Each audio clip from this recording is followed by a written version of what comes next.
Can you hear me now? Okay. So I am trained to bar level, so I was training to be a barrister.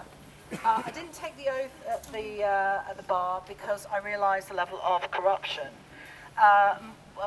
Basically, the private bar guild oath, which I never took, was no fact can be tried in a court of law.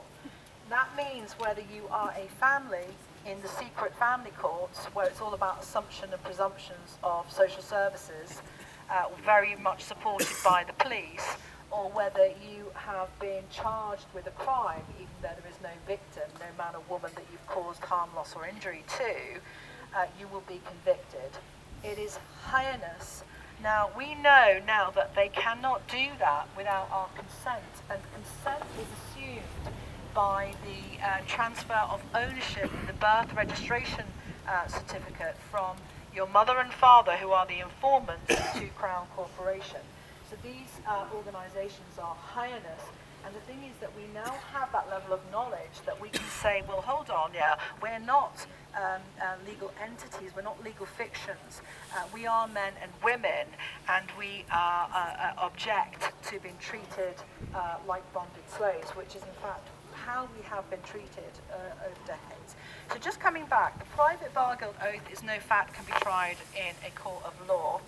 What they do is they put a public oath on top of that, so the private bar guild oath is hidden. But if you ask any judge in a court, what is your highest oath, they have to recuse themselves, they have to walk away, because they know that if they told you what their private oath is, they couldn't be even in that court, okay? So they're masquerading as the law. We have no court other than the community law court in this whole country that is for men and women, for the people.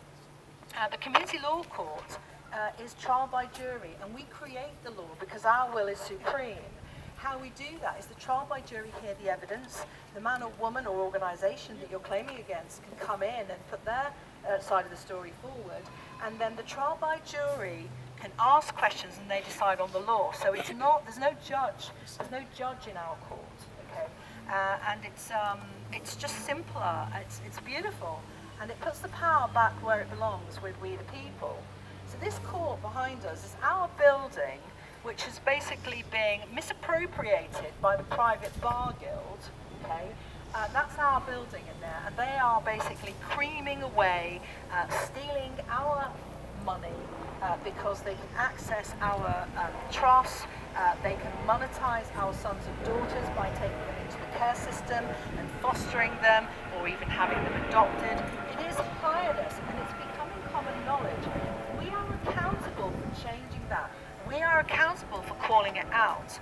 Now, in our case today, and while they are being given the orders, the community law courts ordered that they vacate the building on April the 13th, 2022.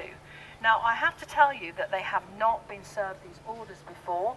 I don't know why, but it hasn't happened. So this is the first time that they're going to be served today. April the 13th, 2022.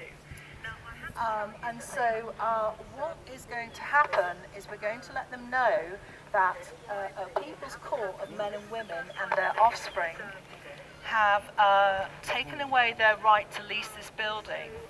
The aim is that this will become the first trial by jury run for the people, by the people, in the British Isles for possibly 100 or 150 years, okay? We need this court building. We need the community law court to have, to have that basis. At the minute, we run the court in community centres, and that's not really a viable thing. And also, we can't fully administrate it because obviously, there's only myself and Neil. But we do work in the legalese courts at the moment. We don't have a choice, and we operate in the lawful jurisdiction. But we often get thrown out of court. We were in the magistrates' court a week ago, and I went in and I removed what's called all uneven playing surfaces because they sit high up. So that's a psychological game that they play with us to intimidate us as soon as we walk into, their room. And I was picked up by a security guard and physically thrown out of the court, just for saying that. So that's how frightened they are of us knowing what I'm sharing with you now. And I just ask you, this is not complex, this is really simple. You've got to educate your sons and daughters and as many people as possible. This system is over. It is done. It is the Roman court system. It's over. We will not be treated by bonded slaves. We will not be laundered by these pious people walking around thinking that they are gods, wearing their cloaks. Why do you think they wear the wig? They wear the wig to cover the sins that they are committing. Because at the end of the day, we all answer to our Creator, and they know that they have stolen our sons and daughters. They know that they have imprisoned us unlawfully. Okay? They know that they have stolen our property. Okay? And it's over. It is over. We say no. Thank you. Thank you. Thank you.